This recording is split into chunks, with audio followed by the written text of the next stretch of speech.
بدلیں زندگی۔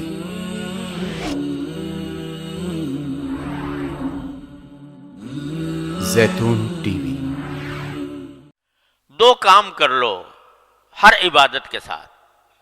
ایک، اس عبادت کی توفیق پر اللہ کا شکر، اور اپنی تقصیر پر، اپنی کوتاہی پر استغفار۔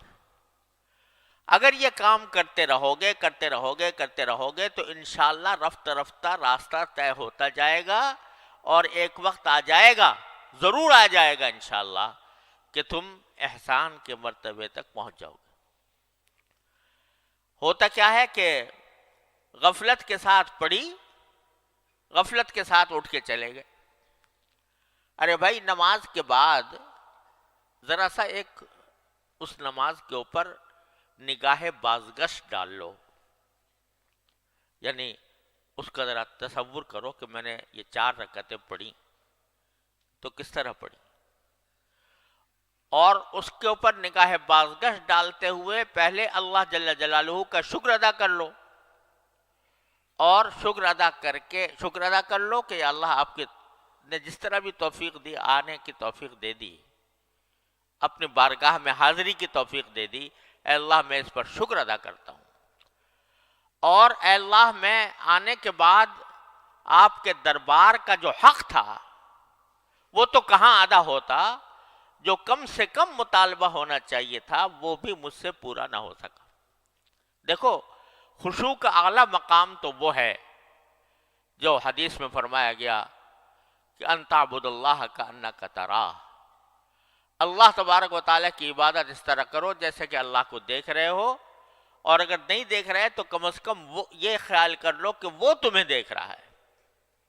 اعلیٰ مقام تو یہ ہے کہ پوری نماز میں اول سے لے کر آخر تک بندہ اللہ تبارک و تعالیٰ کی طرف متوجہ رہے، اور یہ سمجھے کہ میں اللہ کو دیکھ رہا ہوں یا اللہ مجھے دیکھ رہا ہے۔ لیکن ادنا درجہ کیا ہے؟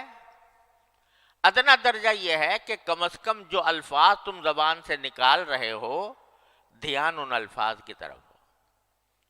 جب الحمدللہ کہا، الحمدللہ رب العالمین کہا، تو دھیان ان الفاظ کی طرف ہو۔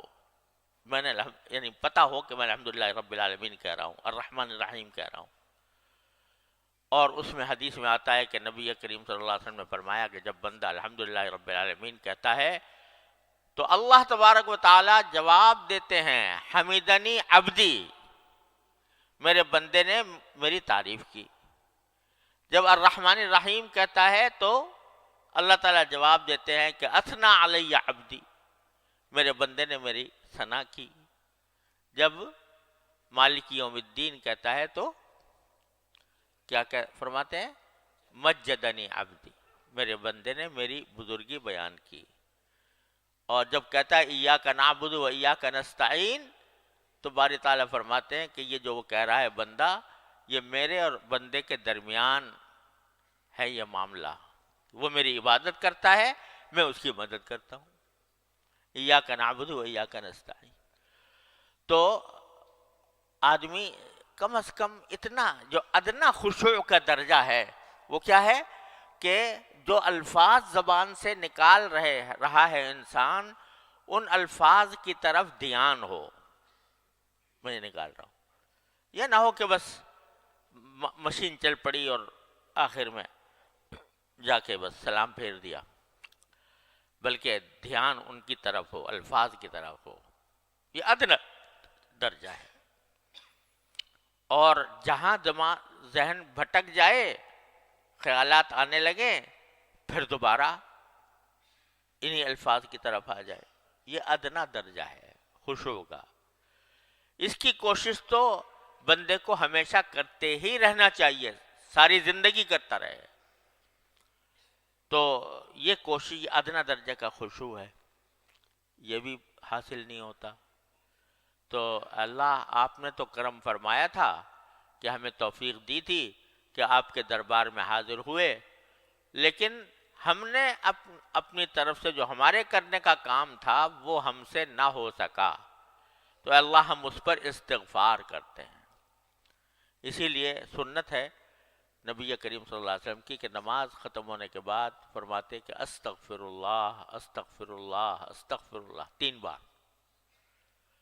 استغفر اللہ فرماتے تھے۔ ابھی تو نماز پڑھی، نماز کوئی گناہ تو کام نہیں ہے، استغفار تو گناہ کے کام پر کیا جاتا ہے، لیکن رسول کریم صلی اللہ علیہ وسلم نماز کے بعد استغفر اللہ فرماتے تھے۔ کیوں؟ کہ اللہ توفیق تو آپ نے عطا فرمائی، لیکن میں آپ کی عبادت کا حق ادا کر نہیں سکا، میرا دل و دماغ ادھر بھٹکتا رہا، تو کیا ہوگا کہ میرے مالک کا کرم ایسا ہے کہ بندہ جب استغفار کرتا ہے، اس کی طرف رجوع کرتا ہے، اپنی عاجزی کا اعتراف کرتا ہے، اپنی بندگی کا اعتراف کرتا ہے، کہتا ہے کہ مجھ سے غلطیاں ہوئیں، مجھ سے کوتاہیاں ہوئیں، میں کسی طرح بھی حق ادا نہ کر سکا، ادنا حق بھی ادا نہ کر سکا، تو میرے مالک کا کرم ایسا ہے کہ جو کوتاہیاں ہوئی ہیں ایک طرف تو اس کو معاف فرما دیتا ہے، اس کو معاف فرما دیتا ہے۔ میرا بندہ ہے، کمزور ہے، اور اس کے اندر وہ صلاحیت نہیں ہے جو ہونی چاہیے، تو اس واسطے یہ مجھ سے رجوع کر کے اپنی ناتوانی، اپنی کمزوری کا اعتراف کر رہا ہے، اپنی تقصیر کا اعتراف کرتا ہے، تو میں اس کو معاف کر دیتا ہوں۔ معاف کرنے کے کیا معنی ہوئے؟ کہ جو کوتاہیاں ہوئی تھیں نماز کے اندر، وہ سب ان کے اوپر خط تنسیخ پھیر دیا اللہ تبارک و تعالیٰ نے۔ چل تیری نماز بھی قبول کر لی، جیسی کیسی تو نے پڑھی قبول کر لی۔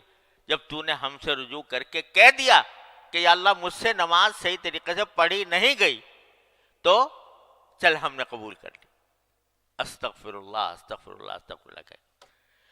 تو عرض کرنے کا منشا یہ ہے کہ اس مایوسی کو دور کرنے کا راستہ کیا ہے، اور اس سمت میں آگے بڑھنے کا راستہ کیا ہے۔ ایک طرف تو حمد کرے بندہ، شکر ادا کرے، دوسری طرف استغفار کرے۔ شکر اس کی توفیق پر، استغفار اپنی کوتاہی پر۔ تو میرا اللہ تبارک و تعالی شکر کے بارے میں وعدہ کیا ہے کہ لئن شکرتم لأزیدنکم، یہ وعدہ ہے کہ نہیں؟ کس کا وعدہ؟ ان اللہ لا یخلف المیعاد۔ تو جب تم شکر کرو گے تو اور دوں گا، یعنی تم نے اس پر شکر ادا کر لیا کہ میں نے نماز آ کر ادا کی ہے، اے اللہ آپ کی توفیق سے اس پر شکر ادا کر لیا، تو اور توفیق دوں گا، اور توفیق دوں گا۔ اور یہی وجہ ہے کہ جب بندہ نماز مثلاً پڑھنا شروع کیا، پہلے تو نماز سے بھاگتے تھے بچپن میں، جب اللہ تعالیٰ نے پڑھنے کی توفیق دی، پڑھتا رہا، تو کیا ہو گیا؟ اب نماز کے بغیر چین نہیں آتا۔ آتا ہے کسی نمازی کو نماز کا وقت آ جائے اور گزرنے لگے نماز کا وقت، چین آئے گا؟ کسی نمازی کو چین نہیں آئے گا۔ رسول کریم سرور دو عالم صلی اللہ علیہ وسلم تشریف لے جا رہے ہیں سفر میں، تو سفر میں تشریف لے جاتے ہوئے راستے میں حضرت بلال رضی اللہ تعالیٰ عنہ سے فرماتے ہیں، جو حضور اقدس صلی اللہ علیہ وسلم کے مؤذن تھے، کیا فرماتے ہیں؟ ارحنا بالصلاۃ یا بلال، اے بلال ہمیں چین عطا کر دے، چین دے دے، راحت دے دے نماز پڑھ کر، یعنی نماز پڑھوا دے تو چین آئے، اس کے بغیر ہم بے چین ہیں، ہمارا کسی کام میں دل نہیں لگ رہا کہ کسی طرح میں نماز پڑھ لوں۔ تو آدمی ایسا ہو جاتا ہے کہ چین نہیں آ رہا۔ یہ کیا ہوا کہ جو توفیق شروع میں ہوئی تھی کہ اس وقت زبردستی بغیر دل نہیں چاہ رہا، دل گھبرا رہا ہے، لیکن بندے نے اس کی پرواہ کیے بغیر نماز میں آ کے کھڑا ہو گیا۔ یہ توفیق جو اللہ تعالیٰ کی طرف سے ہوئی تھی، اس پر جب بندے نے شکر ادا کیا تو اس کا نتیجہ یہ ہوا کہ اس نماز کی طرف توجہ اور نماز کی فکر اور اس کا خیال یہ بڑھتا چلا گیا یہاں تک کہ نمازی کو بغیر نماز پڑھے چین نہیں آتا۔ تو یہ شکر کی خاصیت تو یہ ہے کہ اب شکر کیا تم نے اور تمہیں توفیق دیں گے، اب شکر کیا اور توفیق دیں گے۔ اور استغفار کا خاصہ یہ ہے کہ بندہ کتنے بڑے سے بڑے گناہ لے کر پہنچ جائے اس دربار میں، بڑے سے بڑا گناہ لے کے پہنچ جائے، اور صدق دل سے، نیک نیتی سے، عاجزی سے اور اپنی بیچارگی سے باری تعالیٰ سے کہتے استغفر اللہ ربی من کل ذنب واتوب الیہ، اے اللہ میں معافی مانگتا ہوں، جو کوتاہی ہوئی اب میں معافی مانگتا ہوں۔ تو یہ استغفار ایسی چیز ہے کہ میرا مولا اس کے اوپر معافی کا اس نے وعدہ کر رکھا ہے، وہاں شکر پر وعدہ یہ کر رکھا ہے کہ اور دوں گا، یہاں استغفار پر یہ وعدہ کر رکھا ہے کہ تمہاری غلطیاں معاف کر دوں گا۔ ان اللہ یغفر الذنوب جميعا یا عبادی الذین اسرفوا علی انفسهم لا تقنطوا من رحمت اللہ ان اللہ یغفر الذنوب جميعا۔ تو جو اللہ تبارک و تعالی یہ وعدہ کر رہے ہیں کہ میری رحمت سے مایوس نہ ہونا، یا عبادی الذین اسرفوا علی انفسهم، اے میرے وہ بندو جنہوں نے اپنی جان کے اوپر ظلم کیا ہے، لا تقنطوا من رحمت اللہ، اللہ جل جلالہ کی رحمت سے مایوس نہ ہونا، ان اللہ یغفر الذنوب جميعا، اللہ تعالیٰ سارے گناہوں کو معاف کر دے گا تمہارے، یہ وعدہ کر رکھا۔ اتنا آسان کام اللہ تعالیٰ نے بندے کو عطا فرما دیا ہے۔ جب شیطان ڈسے، جب نفس کے فریب میں انسان مبتلا ہو، کوئی بھی غلطی اسے سرزد ہو، فرماتے ہیں دروازہ میں نے کھولا ہوا ہے، آ جاؤ، آ کے استغفار کر لو، کہہ دو یا اللہ مجھ سے غلطی ہو گئی، صدق دل سے کہہ دو اور سچے دل سے، عاجزی کے ساتھ، بیچارگی کے ساتھ، عبدیت کے ساتھ کہہ دے بندہ کہ اللہ مجھ سے غلطی ہو گئی معاف کروا دی، یا اللہ مجھ سے غلطی ہو گئی معاف فرما دی، کہتے ہیں سب معاف کر دوں گا۔ معاف کرنے کے کیا معنی؟ کہ وہ ساری کوتاہیاں جو تم نے کی ہیں وہ میں نے معاف کر کے تمہارا پرچہ صاف کر دیا، تمہارا صفحہ صاف کر دیا۔ تو جو بندہ نماز کے بعد، یعنی نماز کے بعد ایسے ہی اٹھ کے نہ چلے جاؤ خدا کے لیے، نماز کے بعد تھوڑا سا بیٹھ کر، ایک تو جو تسبیحات مسنونہ ہیں وہ تو ہونی چاہیے، لیکن اس کے ساتھ تھوڑا سا نگاہ بازگشت ڈال لو نماز کے اوپر کہ اللہ میں نے نماز پڑھی، ایک تو میں آپ کا شکر ادا کرتا ہوں، توفیق دے دیا آپ نے، کم از کم ظاہری شکل نماز کی میری کروا دی آپ نے اپنے فضل و کرم سے، وہ بھی میری بس سے باہر تھا، آپ نے اپنے فضل و کرم سے کروا دی۔ دوسرے میں استغفار کرتا ہوں، کہے پر کرتا ہوں جو میں نہ مجھ سے کوتاہیاں ہوئی ہیں اس نماز کے اندر، ان پر استغفار کرتا ہوں۔ یہ کر کے دیکھو ہر نماز کے بعد کتنا وقت لگے گا؟ 1 منٹ 2 منٹ، اور ذرا سا اگر تھوڑا سا اور بڑھا لو کہ اپنی ان 4 رکعتوں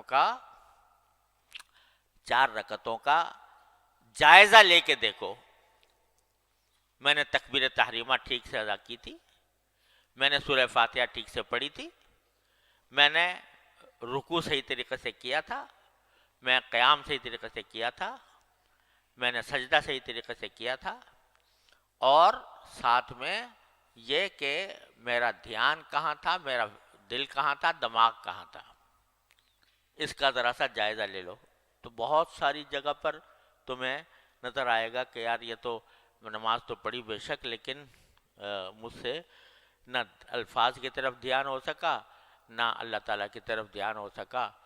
تو جب یہ تصور آئے تو شرمندگی تو ہوگی، ندامت ہوگی، اس ندامت کے لیے کہہ دو استغفر اللہ استغفر اللہ استغفر اللہ، اللہ تبارک و تعالیٰ کے سامنے بارو۔ تو ایک طرف حمد شکر، ایک طرف استغفار، یہ 2 چیزیں مل کر تمہاری اس نماز کو پہلی نماز سے بہتر بنا دیں گی، اور جتنا زیادہ کرو گے، روزانہ کرو گے، ہر نماز کے بعد کرو گے، تو انشاءاللہ دیکھنا کہ اللہ تبارک و تعالیٰ کی طرف سے رحمت کا معاملہ ہوگا، اور پھر آئندہ تمہارے نماز کے اندر جو خشوع ہے اس کی مقدار بھی انشاءاللہ بڑھتی چلی جائے گی، بڑھتی چلی جائے گی۔